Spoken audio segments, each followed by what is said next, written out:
Welcome dear students. आज हम alkyl halides के एलिमिनेशन रिएक्शंस को देखेंगे। और एलिमिनेशन रिएक्शंस जो है इसमें basically hydrogen halogen bond eliminate होता है या रिमूव होता है अल्काइल हैलाइड से। तो HX बॉन्ड की एलिमिनेशन है और इसके रिज़ल्ट में अल्कीन्स फॉर्म होती हैं, यानी अनसैचुरेशन आती है। सो अल्कीन्स आर फॉर्म्ड। और अटैक किसका होता है? न्यूक्लियोफाइल का, और ख़ास तौर पे ऐसे न्यूक्लियोफाइल्स का जो बेसिस के तौर पर भी एक्ट कर सकते हैं। और अमूमन न्यूक्लियोफाइल बेसिस के तौर पर एक्ट कर लेते हैं, लेकिन अगर स्पेसिफ़िकली बात करनी है, डिस्टिंक्शन करनी है, तो जो बेसिक करैक्टर है उसका ताल्लुक़ जो है वो जितना स्ट्रक्चर जो है लेंथी होता जाएगा उतना बेसिक करैक्टर इंक्रीज़ करेगा। अब ये इथाइल अल्कोहल है और यहाँ पे CH3 भी है, CH2 भी है, और ये हाइड्रोक्साइड आयन है विद लोन इलेक्ट्रॉन पेयर्स। तो ये वाला ग्रुप जो है ये इथॉक्सी ग्रुप है। तो इथॉक्साइड्स जो हैं ये अच्छे बेसिस के तौर पर एक्ट करने की सलाहियत रखते हैं। तो थोड़ा सा स्ट्रक्चर जो है बेसिस के लिए बल्कि हो अगर, तो न्यूक्लियोफिलिटी का करैक्टर बतदरीज कम होता चला जाता है और वो बेसिस के तौर पर ज़्यादा अच्छे एक्ट कर सकती हैं। तो अमूमी तौर पर न्यूक्लियोफाइल और बेसिस में कोई ऐसी डिस्टिंक्शन नहीं है। जो भी स्पीशी है लोन इलेक्ट्रॉन पेयर्स के साथ, और वो बेस के तौर पर एक्ट कर सकती है। न्यूक्लियोफाइल तो है और बेस के तौर पर भी एक्ट कर सकती है। अब ये जो ORs हैं हमारे इथॉक्सीज़, ये इम्पॉर्टेंट हमारे जो हैं ये बेसिस हैं। इसके अलावा ये ईस्टर्स, ये भी इम्पॉर्टेंट हमारे न्यूक्लियोफाइल्स भी हैं और बेसिस भी हैं। तो अमूमी तौर पर तो इनमें कोई डिस्टिंक्शन नहीं है, लेकिन अगर कहीं करनी है तो मैंने आपको बताया है कि जो मिथॉक्सीज़ हैं और यानी ORs, ये इम्पॉर्टेंट, और जो हाइड्रोक्साइड ग्रुप है ये जहाँ से भी आए ये हमारा एक इम्पॉर्टेंट बेस है, क्योंकि ये हाइड्रोक्साइड जो है ये प्रोटॉन को एब्स्ट्रैक्ट करने की सलाहियत रखता है और जल्दी से ये वाटर बन जाएगा और स्टेबिलिटी की तरफ चला जाएगा। इसी तरह से जो मिथॉक्साइड आयन है या कोई भी ग्रुप जो है OR वाला, ये भी प्रोटोनेट होने की सलाहियत रखता है ईज़िली। तो जहाँ बेसिक करैक्टर की बात आती है वहाँ प्रोटोनेशन की बात आती है। प्रोटोनेशन के लिए हमें अनस्टेबल स्पीशीज़ चाहिए इनिशियली, जो कि जल्दी से अपना कॉन्जुगेट एसिड फॉर्म करके स्टेबल हो जाए।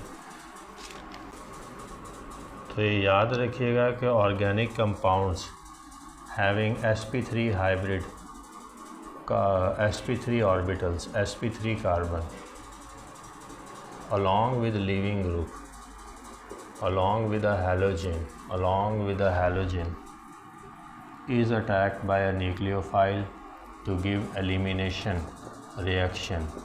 तो जहाँ सब्स्टिट्यूशन है वहाँ एलिमिनेशन भी है, और अमूमी तौर पर ये साइड बाय साइड चलते हैं। सब्स्टिट्यूशन होती है तो एलिमिनेशन साथ साथ भी चल सकते हैं और सेपरेटली भी, लेकिन यहाँ हमने सिर्फ एलिमिनेशन की बात करनी है।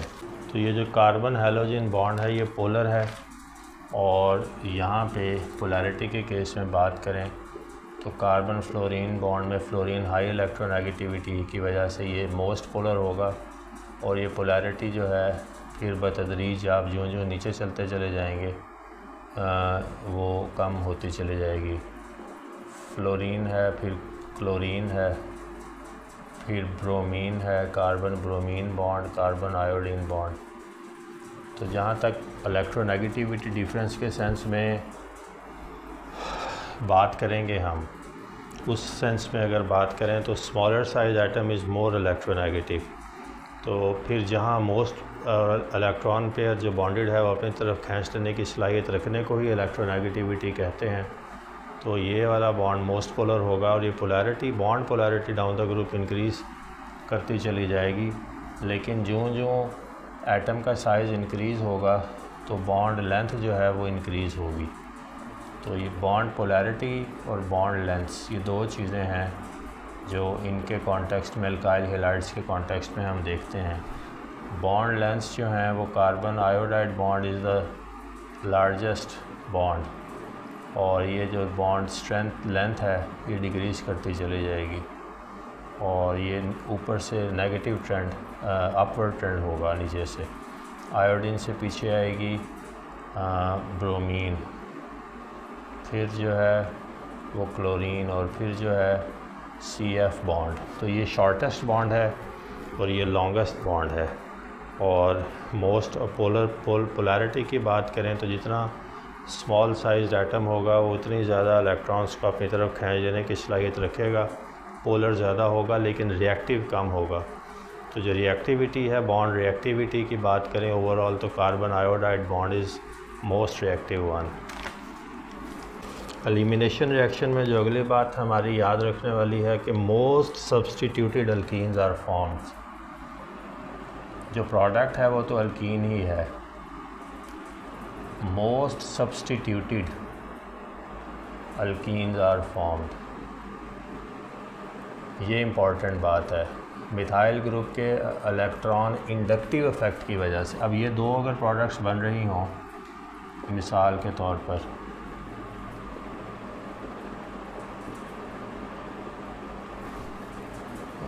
ये वाली एक अल्कीन बन रही हो और इसके साथ ये 4 कार्बन्स ब्यूटीन है, और जो दूसरा है चांस वो ये यहाँ पे अनसैचुरेशन आने का है। एक यहाँ पे, एक यहाँ पे और यहाँ पे भी आ सकती है। लेकिन ये वाला जो बॉन्ड है, ये वाला जो कंपाउंड है, ये वाला जो कंपाउंड है ये मोस्ट प्रेफर्ड होगा। ये वाला अल्कीन जो है, खाली अगर अल्कीन की मर्ज़ी की बात करें तो ये मोस्ट स्टेबल अल्कीन है, क्योंकि जो कार्बन है अनसैचुरेशन वाले उन दोनों के साथ एक एक मिथाइल ग्रुप है, और यहाँ पे सिर्फ एक कार्बन के साथ सब ग्रुप मौजूद है। दूसरे कार्बन के साथ अनसैचुरेशन के पॉइंट पे जो पहली कार्बन है उसके पीछे कुछ नहीं है। This structure is less stable, this structure is more stable. So ये है बात कि मोर सब्सटीट्यूटेड, जितनी ज़्यादा सब्सटीट्यूशन होगी along double bond along the carbons of unsaturation, वो स्ट्रक्चर प्रेफर होगा। तो अगर बाज़ाब्ता तौर पर एक रिएक्शन के कॉन्टेक्स्ट में हम देखना चाहें तो यही बात, अभी ये CH3 CH2 CH3 और ये है एक अल्काइल हैलाइड, और ये बेस आई पोटाशियम हाइड्रोक्साइड में हाइड्रोक्साइड आयन बेस के तौर पर, और जो फेवर्ड प्रोडक्ट है वो ये वाली है, और जो लेस्ट फेवर प्रोडक्ट है वो किसी भी एंड पे अनसैचुरेशन है, चाहे पहले एंड पे हो चाहे लास्ट पे हो। So this product is favoured, this product is less, most favoured product is this one. पहले हम एलिमिनेशन देखेंगे बाईमॉलिक्यूलर E2 वाली, और इसमें देखेंगे कि क्या है ये E2 है। इसका मतलब ये है कि दो जो रेट ऑफ द रिएक्शन जो है वो डिपेंड करता है कॉन्सेंट्रेशन ऑफ 2 रिएक्टेंट्स पे। So in this case there are 2 types of eliminations, E2 and E1. So E2 जो है बेस में लिख लें बेशक, rate of the reaction depends upon the concentration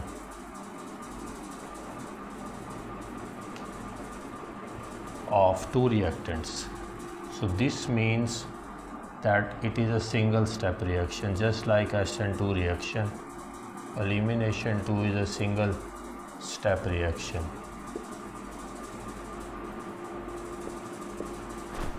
Tertiary alkyl halides, tertiary alkyl halides ये prefer करेंगे elimination 1, elimination 2 को। याद रखिएगा कि जो SN2 रिएक्शन हैं वो प्राइमरी अल्काइल हैलाइड्स प्रेफर करते हैं, और जो एलिमिनेशन रिएक्शंस हैं यहाँ पे टर्शरी अल्काइल हैलाइड्स जो हैं वो प्रेफरेबल हैं। इसके बाद जो है वो स्ट्रॉन्ग बेसिस, जितनी स्ट्रॉन्ग बेस होगी उतना रिएक्शन जो है वो फास्टर होगा, और बेटर लीविंग ग्रुप्स भी हमें चाहिए, वो हैलोजेंस ही हैं, और सारे ही इलेक्ट्रोनेगेटिव हैं और सारे ही गुड लीविंग ग्रुप्स हैं। और ये पोलर सॉल्वेंट्स में होता है, पोलर एप्रोटिक सॉल्वेंट्स में। एप्रोटिक का मतलब ये है कि devoid of proton. So polar solvents होंगे और एप्रोटिक इन नेचर होंगे, उनमें ये रिएक्शन जो है वो टेक प्लेस करेगा। पोलर एप्रोटिक सॉल्वेंट की मिसाल देखनी है तो ये मेथॉक्साइड आयन है, ये पोलर है लेकिन एप्रोटिक है। लेकिन अगर वाटर की बात करें तो ये पोलर भी है और प्रोटिक भी है, तो ये है बात। तो यहाँ पे टर्शरी अल्काइल हैलाइड इन्वॉल्व है, और ये हाइड्रोक्साइड आयन का बैक साइड से ही अटैक है, और यहाँ पे पहली स्टेज जो है एक ट्रांजिशन फेज़ है, जिसमें हैलोजन अभी अपने पेयर्स के साथ इलेक्ट्रॉन, बॉन्डेड इलेक्ट्रॉन पेयर्स के साथ टूटा नहीं, लेकिन ट्रांजिशन में है, और ये बॉन्ड भी अभी कम्प्लीटली बना नहीं, लेकिन in the phase of formation है। यहाँ पे हाइड्रोजन ने अपना बॉन्डेड इलेक्ट्रॉन पेयर जो है वो सिस्टम को दे देना है, और ख़ुद जो है इसके साथ चले जाना है। तो ये पॉइंट ऑफ हाईएस्ट एनर्जी है, ट्रांजिशन स्टेज, और इसके बाद ये रिएक्शन कंप्लीट होगा, अनसैचुरेशन आ जाएगी एक जगह पे, H2O के तौर पर जो है हाइड्रोक्साइड आयन ने हाइड्रोजन को तोड़ लिया, वाटर बना, और bromine as bromide ion leave कर गया। तो ये इसी तरह से ये होता है, और इसमें याद रखिएगा कि अटैक ऑपोजिट साइड से है लीविंग ग्रुप के, बिल्कुल इसी तरह से जैसे SN2 रिएक्शंस में भी back side attack is favoured. बल्कि स्ट्रक्चर टर्शियरी अल्काइल हैलाइड होगा और न्यूक्लियोफाइल अटैक करेगा तो एलिमिनेशन ही प्रोडक्ट है। यहाँ एक और मिसाल से समझते हैं, अगेन न्यूक्लियोफाइल है, इसका अटैक है एक टर्शरी अल्काइल हैलाइड के हाइड्रोजन पे। ये मैंने हाइड्रोजन सेपरेट कर दिया, और ये 2 मिथाइल ग्रुप्स हैं, और ये साथ एक हैलोजन है, ब्रोमीन ही चलें। Nucleophile is a species which has electron pair, जो ये डोनेट करेगा इसको, हाइड्रोजन को, हाइड्रोजन अपने इलेक्ट्रॉन्स वापस टर्शरी अल्काइल हैलाइड को डोनेट करेगा, और टूट जाएगा, अलहदा हो जाएगा सिस्टम से, और ये आपके पास एक प्रोडक्ट फॉर्म होगी। So this is the product. Nucleophile जो है उसने हाइड्रोजन से बॉन्ड फॉर्म कर लिया, जैसे पिछले केस में वाटर बना था, और साथ हैलोजन हैलाइड आयन के तौर पर अलहदा हो जाएगा। As SN2 reactions are not possible for tertiary alkyl halides, so SN2 and E2 don't compete। यानी एलिमिनेशन और सब्सटीट्यूशन बाई मॉलिक्यूलर में वाज़ेह तौर पर फ़र्क है। स्टीरियो केमिस्ट्री की बात करें या स्टीरियो स्पेसिफिक, तो ये E2 जो है ये स्टीरियो सेलेक्टिव है, यानी एक अल्काइल हैलाइड जो जा रहा है एलिमिनेशन देने, वो एक ही प्रोडक्ट फॉर्म करेगा, तो ये स्टीरियो सेलेक्टिविटी कहलाई जाती है। और दूसरी चीज़ होती है स्टीरियो स्पेसिफिसिटी,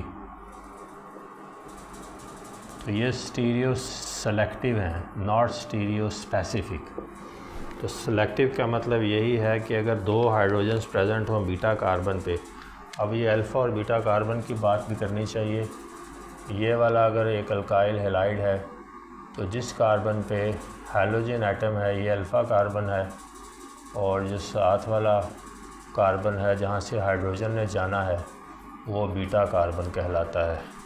तो याद रखिएगा कि स्टीरियो सेलेक्टिविटी की बात हमने करनी है आइसोमेरिज्म के कॉन्टेक्स्ट में E2 की, और ये ऑप्टिकली एक्टिव सब्सटेंसेस हैं क्योंकि अल्काइल हैलाइड, तो फिर ये इनके स्टीरियो आइसोमेर्स की बात हम थोड़ी सी कर लेते हैं। तो E2 reaction are stereo selective, ख़ास तौर पे जब 2 हाइड्रोजन्स हों on carbon on beta carbon. जब 2 हाइड्रोजन्स होंगी तो फिर अटैक जिस हाइड्रोजन पे होगा और उसके नतीजे में जो स्ट्रक्चर बनेगा वो डिटरमिन करेगा जिस पे अटैक हो रहा है। तो ये है इसमें बात कि यहाँ स्टीरियो सेलेक्टिविटी आ जाती है, कौन सी हाइड्रोजन सब्स्टिट्यूट होना है और उसके नतीजे में हमें फिर मोस्ट स्टेबल आइसोमेरिक स्ट्रक्चर जो है वो फॉर्म होगा। तो E2 इज़ स्टीरियो सेलेक्टिव, मैंने लिख दिया है, नॉट स्टीरियो स्पेसिफिक। E1 और स्टीरियो स्पेसिफिक को बाद में देखते हैं। और ख़ास तौर पे ये स्टीरियो सेलेक्टिविटी की बात तभी आएगी जब 2 हाइड्रोजन्स एटलीस्ट 2 हाइड्रोजन्स इन्वॉल्व होंगी बीटा कार्बन पे। फिर जो हाइड्रोजन कौन सी सब्स्टिट्यूट होनी है ये मैटर करेगी आइसोमेरिक स्ट्रक्चर फॉर्म करने के लिए, मोस्ट स्टेबल वन। तो यहाँ पे आके फिर सेलेक्टिविटी आ जाती है हाइड्रोजन की सब्स्टिट्यूशन के कॉन्टेक्स्ट में और फिर उसके नतीजे में जो प्रोडक्ट फॉर्म होती है। अब यहाँ इसको अगर देखना है तो ये एक रिएक्शन है,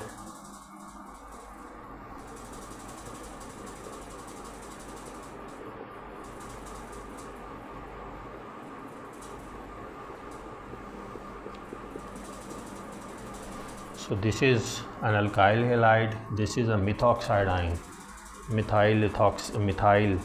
methoxy ग्रुप। और यहाँ पे जो प्रोडक्ट्स आपके पास आएंगी या आ सकती हैं जो फेवर करेगा सिस्टम वो ये है।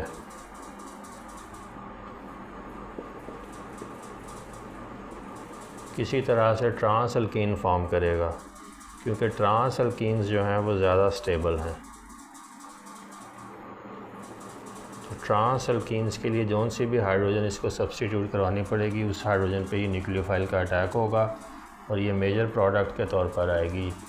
ट्रांस अल्कीन्स जो हैं वो ज़्यादा फेवर होती हैं जब हम कॉन्फर्मेशंस की बात करें, ओरिएंटेशंस की, तो फिर ट्रांस अल्कीन्स ज़्यादा स्टेबल हैं।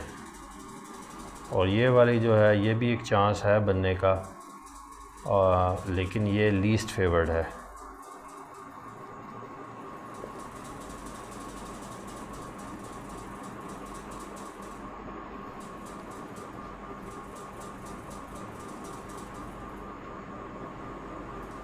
तो दिस इज़ स्टीरियो सेलेक्टिविटी। इसको दूसरे लफ्ज़ में अगर देखना हो तो जो एलिमिनेशन रिएक्शंस हैं E2 reactions, they run with anti periplanar symmetry, anti periplanar.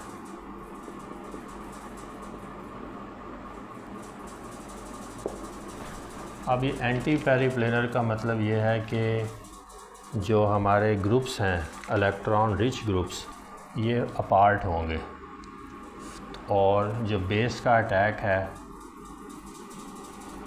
Nucleophile पे, लिविंग ग्रुप पे, वो जो लिविंग ग्रुप है वो फार अपार्ट होगा। इस तरह से ओरिएंटेशन होगी कि वो जो लिविंग ग्रुप है वो फार अपार्ट हो, लाइक दिस। तो बेस का डिस्टेंस जो है ये मैटर करता है। इस ओरिएंटेशन में ये अरेंज होंगे कि ये एंटी पेरी प्लेनर होंगे। एंटी पेरी प्लेनर यानी सादा लफ्ज़ों में इलेक्ट्रॉन रिच ग्रुप्स, एक न्यूक्लियोफाइल है जो बेस है रिच इलेक्ट्रॉन पेयर्स के साथ और एक लिविंग ग्रुप है, इसके पास भी लोन इलेक्ट्रॉन पेयर्स हैं, 3 ऑफ देम। तो पॉइंट ये है कि ये जिस कॉन्फर्मेशन में रिएक्टिविटी की तरफ जाएंगे वो एंटी पेरीप्लेनर सिमेट्री होगी, उसके नतीजे में मोस्ट स्टेबल प्रोडक्ट आएगी। अगर बेस ज़रा करीब से अटैक करेगी, यहाँ करीब हो ये ब्रोमीन या हेलोजिन, तो फिर जो है जो प्रोडक्ट है वो स्टेबल प्रोडक्ट फॉर्म नहीं होगी। तो ये इसमें एक बात है। तो याद रखिएगा स्टीरियो सेलेक्टिविटी की वजह से ज़्यादातर ट्रांस स्ट्रक्चर्स बनेंगे E2 रिएक्शंस में, ट्रांस अल्कीन्स आर प्रेफर्ड। इसके अलावा बैक साइड अटैक है न्यूक्लियोफाइल का, एंटी पेरीप्लेनर ओरिएंटेशन में अरेंज्ड होंगे, यानी एंटी पेरीप्लेनर स्टोशियोमेट्री है, स्टीरियो केमिस्ट्री होगी, जो भी आपको बता दिया है कि लिविंग ग्रुप और बेस जो हैं वो फार अपार्ट होंगे। Electron rich groups are far apart for best possible results in elimination two reactions. इसमें एक और लफ्ज़ भी याद रखने वाला है, सिन फॉर सेम साइड और एंटी फॉर ऑपोजिट साइड्स। यानी अगर हाइड्रोजन और हैलोजन सेम साइड पे हों और रिमूव हों तो इसको आप कहेंगे सिन स्ट्रक्चर या सिन एलिमिनेशन, और अगर ऑपोजिट साइड पे हों तो फिर आप इसको कहेंगे एंटी एलिमिनेशन। तो ये एलिमिनेशन टू रिएक्शंस में याद रखिएगा कि जो एंटी है ये प्रेफर्ड है, यहाँ से हाइड्रोजन और यहाँ से हैलोजन। तो ये जो है एंटी पेरीप्लेनर ओरिएंटेशन है, एंटी पेरीप्लेनर ही मोस्ट फेवर्ड है। इसकी एक और वजह एंटी पेरीप्लेनर में अटैक की या एंटी पेरीप्लेनर ओरिएंटेशन की ये इसलिए भी ज़रूरी है क्योंकि जब कार्बन हाइड्रोजन बॉन्ड है, इसने और कार्बन हैलोजन बॉन्ड है, ये दो बॉन्ड्स हैं, एक ये टूटता है एक ये टूटता है, और फिर जो कार्बन ये वाले और कार्बन यहाँ से हाइड्रोजन अपने इलेक्ट्रॉन्स छोड़ देता है इस कार्बन के पास और ये अपने इलेक्ट्रॉन्स ले जाता है। अब इनकी जो ओवरलैपिंग है वो होनी है, इनकी जो ओवरलैपिंग होनी है पाई बॉन्ड के लिए इस इलेक्ट्रॉन पेयर के साथ जो हाइड्रोजन ने इस कार्बन को दे दिए, तो फिर ये दोनों पैरेलल होने चाहिए एक दूसरे के। ये वाले जो sp3 ऑर्बिटल है ये एक दूसरे के पैरेलल होने चाहिए फॉर मैक्सिमम ओवरलैपिंग। तो ये है वो पॉइंट जिसकी वजह से हम एंटी पेरीप्लेनर जो ओरिएंटेशन है वो प्रेफर करते हैं एलिमिनेशन टू रिएक्शंस। अब एक लास्ट एग्जांपल देख लेते हैं, सब्स्टिट्यूटेड बेंजीन की बात करते हैं और इससे E2 को ख़त्म करेंगे। ये यहाँ पे कार्बन है, ये यहाँ पे हाइड्रोजन है, ये हाइड्रोजन है, ये कार्बन, ये ब्रोमीन, ये हाइड्रोजन और ये C6H5 यानी फिनाइल ग्रुप। तो ये यहाँ पे इथॉक्साइड OCH3 जो है ये एज न्यूक्लियोफाइल अटैक करेगा। दो किस्म की प्रोडक्ट्स पॉसिबल हैं। स्टीरियो सेलेक्टिविटी की बात करेंगे तो ये वाली प्रोडक्ट फेवर होगी जिसमें ट्रांस अल्कीन फॉर्म होगी।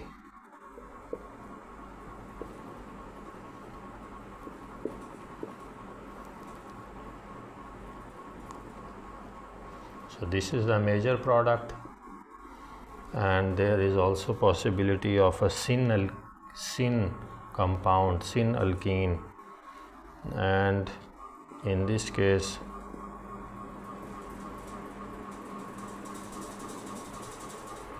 similar groups are on the same side. This is least favored.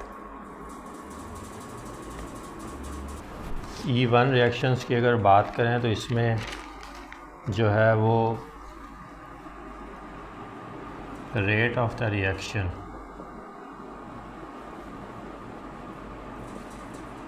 Depends upon the concentration of one species।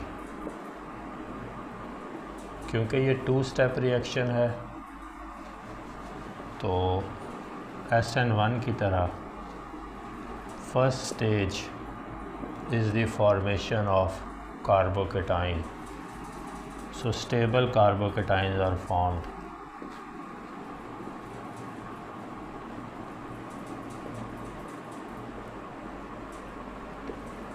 And we know that tertiary alkyl halides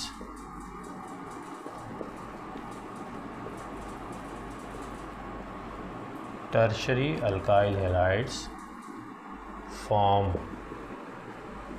most stable carbocation. तो ये reaction भी tertiary alkyl halides favour करेंगी और rate of the reaction depends on the concentration of 2 species. Additionally यहाँ पे week basis भी चल जाएंगी क्योंकि 2 स्टेप रिएक्शन है, कार्बोकेटाइन की स्टेबिलिटी मैटर करती है। बेस की स्ट्रेंथ और वीकनेस से इतना फ़र्क नहीं पड़ेगा। इनमें भी more than one isomeric structures form हो सकता है।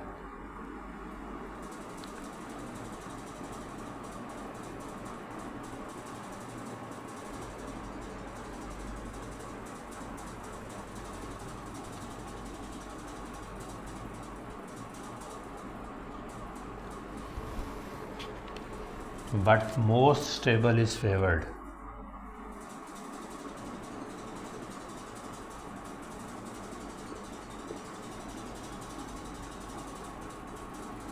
और याद रखिएगा कि SnE2 की तरह इसमें से फ़र्क पे ये बात है कि both cis and trans structures can be formed। यहाँ पे attack from any side is possible, वहाँ पे सिर्फ बैक साइड अटैक है। Both cis and trans structures are preferred या formed because attack of nucleophile from any side is possible.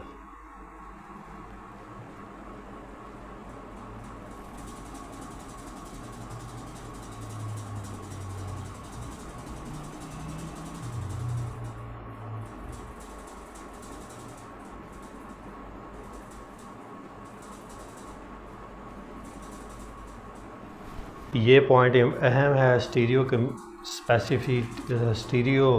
Chemistry के sense में या ऑप्टिकल आइसोमेरिज्म के सेंस में कि in E1 reactions both syn and anti eliminations go side by side. जो हमारा E2 reaction है उसमें एंटी एलिमिनेशंस प्रेफर होती हैं। बता दिया है कि इलेक्ट्रॉन रिच रिपल्जन को ओवरकम करने के लिए बेस और उसका लीविंग ग्रुप का डिस्टेंस ज़्यादा होना बेहतर है फॉर स्टेबल प्रोडक्ट। इस केस में सिन और एंटी दोनों पॉसिबल हैं और any side attack is possible और बोथ सिस और ट्रांस स्ट्रक्चर्स आपको मिलेंगे irrespective of whether beta carbon has 1 और 2 हाइड्रोजन। इससे फ़र्क नहीं पड़ता कि बीटा कार्बन के एक से ज़्यादा हाइड्रोजन हैं, किसी भी साइड से अटैक हो सकता है, above the plane, below the plane. और इस तरह से हमारे पास जो है वो जो फिर E1 है products they are stereospecific and not stereoselective. ये लिख लें कि E1 products are stereo specific.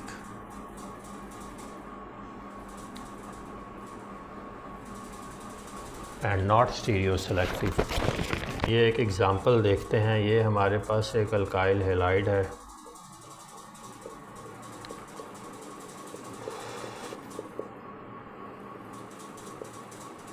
दो स्टेप रिएक्शन है। First step is a slow step reaction rate determining. और यहाँ पे जो है वो सबसे पहले कार्बोकेटाइन की फॉर्मेशन है। जो लीविंग ग्रुप है वो लीव कर जाएगा, एक स्टेबल कार्बोकेटाइन फॉर्म होगा।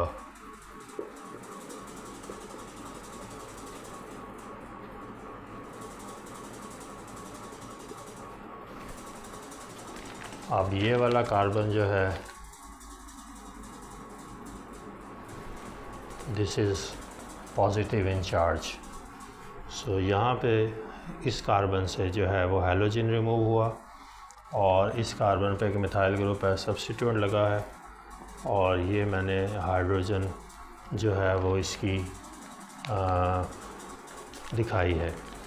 तो यहाँ पे पॉइंट ये है कि ये हमारे पास कार्बोकेटाइन की फॉर्मेशन है और इसको अगर आप सेकंड फेज़ में किसी अल्काक्साइड की प्रेजेंस में इंटरेक्ट करवा देंगे तो आपके पास दो प्रोडक्ट्स फॉर्म होंगी। First one is the major one, it's a trans alkene.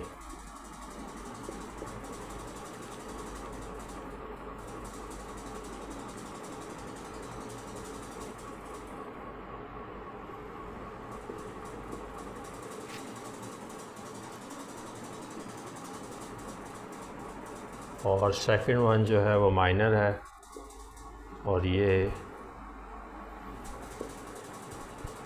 Sis alkene है।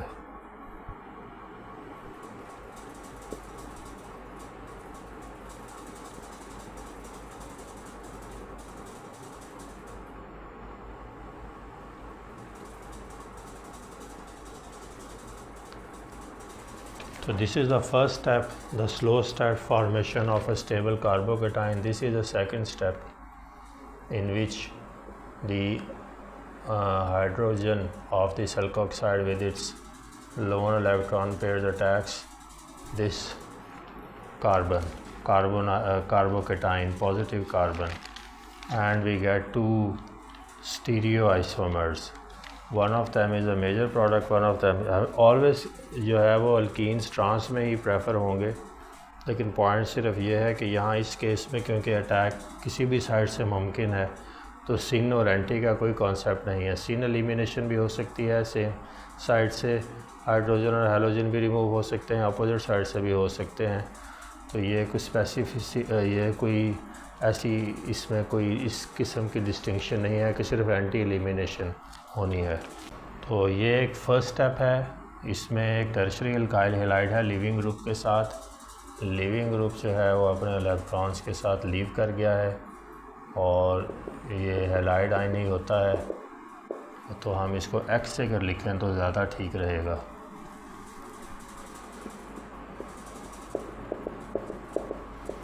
This is halide ion. तो ये कार्बोकेटाइन पे जो सेकंड स्टेप है, फास्ट स्टेप, यहाँ पे जो है आके फिर इस कार्बोकेटाइन पे अटैक है कार्बोकेटाइन की किसी हाइड्रोजन पे। ये मैंने हाइड्रोजन एक अलहदा कर दी जिस पे मुमकिना तौर पर अटैक होगा बेस या न्यूक्लियोफाइल का। ये बेस है, ये इसको एब्स्ट्रैक्ट कर लेगी और कॉन्जुगेट एसिड बेस का फॉर्म हो जाएगा। अपना इलेक्ट्रॉन पेयर ये डोनेट करेगी, हाइड्रोजन अपना इलेक्ट्रॉन वापस इस कंपाउंड को दे देगा और साथ हैलाइड आयन तो हमें मिला ही था, वो पहले स्टेप में ही फॉर्म हो गया था। और तीसरे केस में यहाँ पे फिर हमें जो है वो कंपाउंड फॉर्म होगा, सैचुरेशन आ जाएगी, alkenes are formed.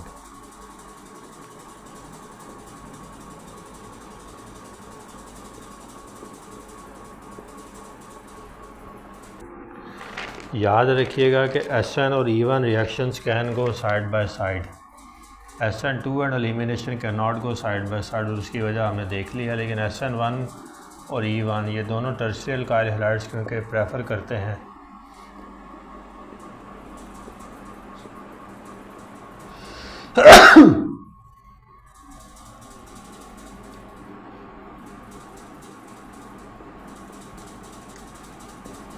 SN1 and E1 reactions can go side by side.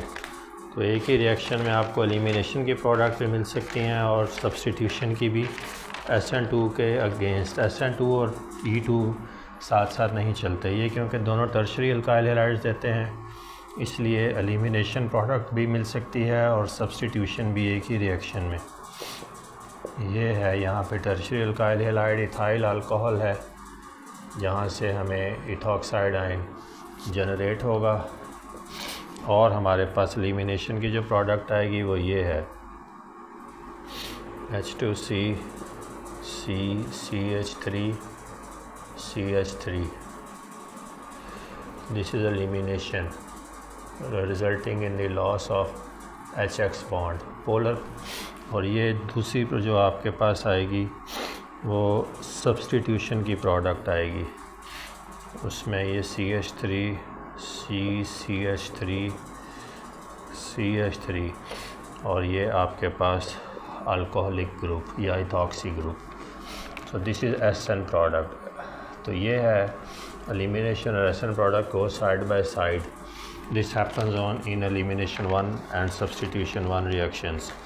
ये वाले रिएक्शन जो है E1 है, ये प्रोटिक्स पोलर और पोलर प्रोटिक सॉल्वेंट्स में होंगे, जैसा कि अभी हमने ये देख लिया है। ये प्रोटिक भी है और पोलर भी है।